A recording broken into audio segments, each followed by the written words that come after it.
White people are allowed Wi-Fi? And her dad went all the way to Australia. This is going to be the most exciting night of my life.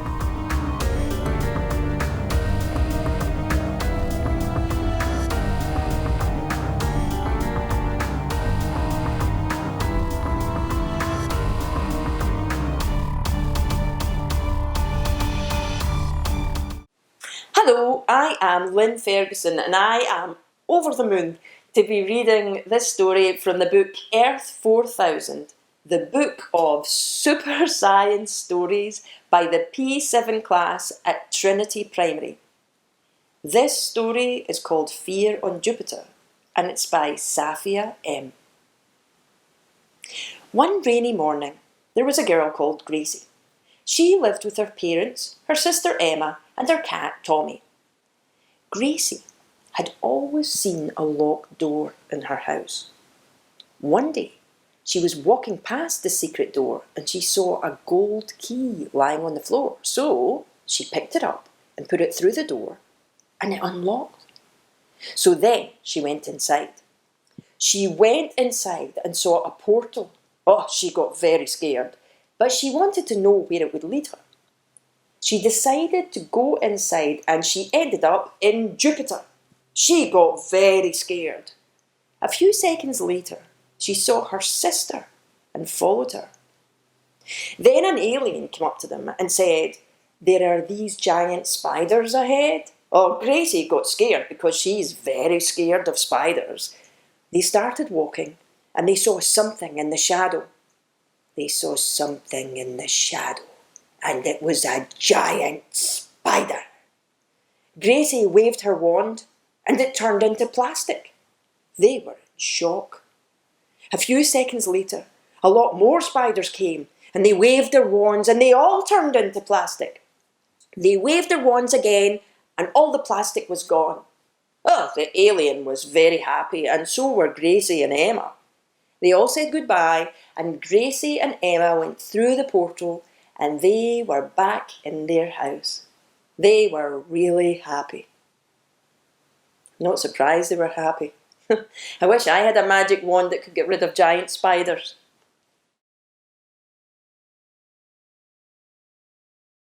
Sucked into Another Dimension by Dom M. It was a dark and gloomy night.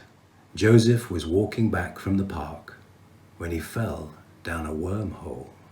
It took him to a different world with things Joseph had never seen before, stuff he couldn't even imagine.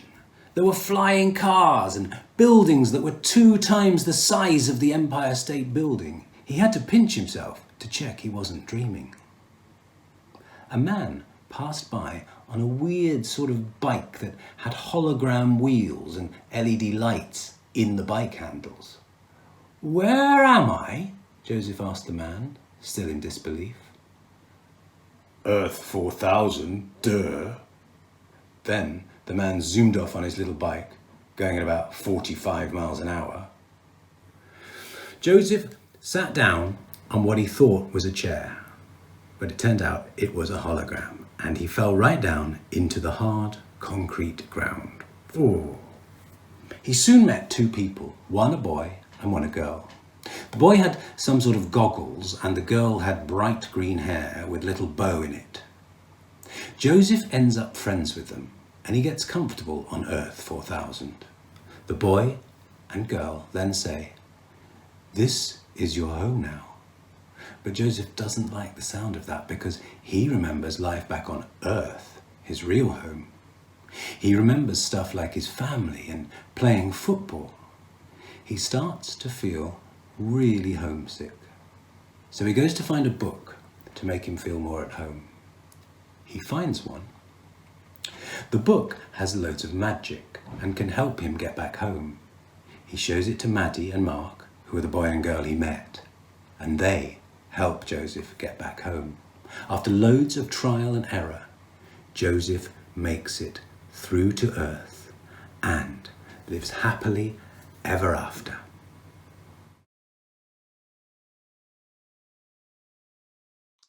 Hello, Mike here. Thank you so much for sending me these absolutely fantastic stories. This one is from Earth 4000, the book of super science stories by P7 class at Trinity Primary. It is called Big Bad Pig by Lily Kay. Once upon a time, there lived a big bad pig, and he was out to get the 3 little wolves. So the next day, he set off to their house, but it didn't take him long.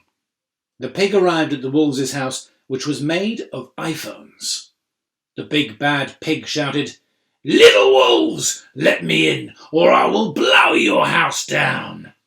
The wolves responded, saying, "Not by the hair on our chinny chin chins."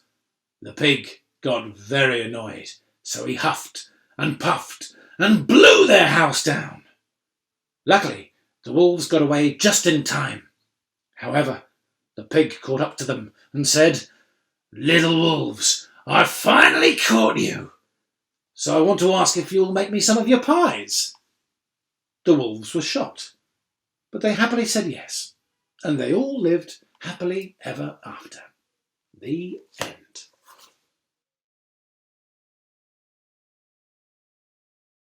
The Darkness by Finlay W. Daniel was a young boy, 13 years old to be exact.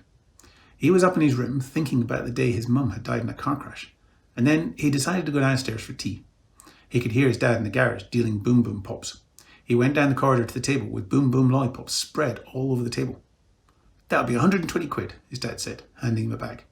"No, it won't," Daniel said, pulling the boom boom pops out of the man's grips. "Daniel, go to your room," his dad said in an aggressive tone. "No, why can't you stop doing this?" Daniel said, flipping over the table. "I said, go to your room," said his dad again in a louder voice. Daniel looked at him and then ran upstairs and grabbed the phone. He dialed 999 until a voice came through. "Hello, this is 999. What's the emergency?" Daniel spoke back. "My dad has a boom boom shop in his garage." "What's your address?" No. "Thank you. We are on our way." Minutes later, the police came to the house and took his dad away, and Daniel was taken to an adoption centre. On Sundays, he would sneak out and do Parker. On others, he would stay and think about what he'd done. And then came the day when he was adopted. In the car, he was silent. And then, when he got to the house, he just went to the park and vaulted the fence. Then he did a wall run. His legs left the wall, but just before his legs tapped the ground collapsed like a pane of glass, and he fell into an abyss of darkness. Then, what felt like hours later, a small light appeared at his feet and got closer and closer until he was surrounded by blue skies. And then he noticed he was falling to his death. But just before he hit the ground, he stopped. He saw a strange watch on his wrist. It had no hands or numbers, just strange symbols, one of a dragon and one of fire. This fire symbol had a faded green light around it. So Daniel pressed the dragon and he fell the last few inches to the ground. "Get down, it's a hunter." A hand grabbed his wrist and pulled him behind a log. Who are you?" "Wait here until we're at base." Daniel looked confused. They walked through the thick brushland for about 30 minutes and they entered a small opening with some skinned logs and a small fireplace. "Now, will you tell me why I'm here and what's going on?" said Daniel. "Okay, I'll tell you. My name is Jessica and I'm one of the rebels. 3 years ago, the darkness broke out and some people called the Fusion started blaming and punishing random members of the public. Society collapsed soon after and the city became a war zone." Jessica looked up at him with hope in her eyes when he said that someone had to stop the darkness. In the morning, Jessica packed the bags and they left for the city. The two had to camp halfway to the city because it was getting dark, but in the morning they got to the entrance of the city and they had to walk through a tunnel. The first thing that caught Daniel's eye was a large spiral tower in the centre of the city. "Look," said Daniel, pointing to a ladder that was blue and looked like glass. They ran over to the ladder. Daniel put his foot down on the first step and fell right through. Jessica pulled him behind her. "You need level 4 clearance D," said Jessica. She pressed a blue card against the pole nearby. Jessica pulled Daniel by the wrist and pulled him onto the ladder. They walked up and came to a wide window. They looked through and saw a man holding a container of black liquid. He ripped up some paper and dropped it into the container, and it turned black and disintegrated. "What is that?" said Daniel. Jessica looked through the window. "It's the darkness." Just then, they heard a deep shouting behind them as 5 men started running up the ladder. They were dressed in completely black suits. Daniel had nothing else to do. He thrust his foot into the window, shattering the glass. The ladder flickered a few times before disappearing. The men fell to the ground unconscious as Daniel leapt forward and pressed his hands into the shattered glass, and Jessica grasped his ankle. He let go with one hand and swiped the remaining glass away, and then pulled himself and Jessica up. The man holding the darkness in a container had seen them and ran to the staircase, dropping the container and breaking it. Daniel and Jessica ran after him. They got to the staircase and they got to the highest floor that was accessible from the stairs. Just then, Jessica and Daniel saw the darkness behind them, devouring everything in its path. They grabbed onto a pipe suspended by the wall and climbed across a massive crack in the ground. At the other side, there was a red ladder that led up to the roof. The man climbed up, closely followed by Jessica and Daniel. The man knew there was no escape. Daniel ran at him, grabbing his legs, forcing him to the floor. The man kicked Daniel in the stomach, knocking him away. "Do you trust me?" said Daniel to Jessica. "Yes," she said, confused. And as he grabbed her wrist, the man ran at them, forcing them and himself off the roof. Daniel and Jessica struggled out of the man's grip in midair and grabbed onto the helium container hanging out of the building, and they opened it and went to the top, and the man fell into the darkness. The end.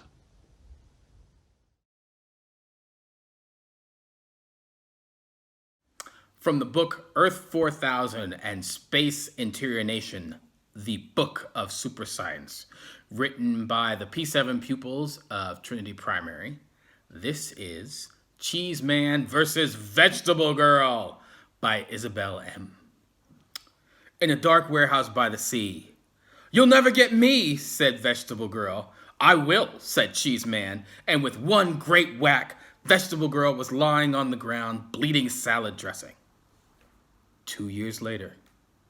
No crime in 2 years. Since Vegetable Girl was arrested, the city is clean. Great! Time for more cheese. Meanwhile, in the prison, "I'll get you, Cheese Man," Vegetable Girl said, eats all the cheese. "Ring, ring, Cheese Man, meet me at the old warehouse where it all began." I wonder what they want," said Cheese Man. At the warehouse, "Come out of your hiding place," shouted Cheese Man. "Ah, so you came, Cheese Man." Vegetable Girl, but how?" stutters Cheese Man. "Simple. I left," she said with a grin. Suddenly, she whacked him with her long vegetable fingers and ripped his head open. She filled his head with vegetables. "Ah, vegetables!" moaned Cheese Man. He was a zombie. Vegetable Girl took over the world. Theme song. Cheese Man, mozzarella for hands. He shoots fondue out of a hand.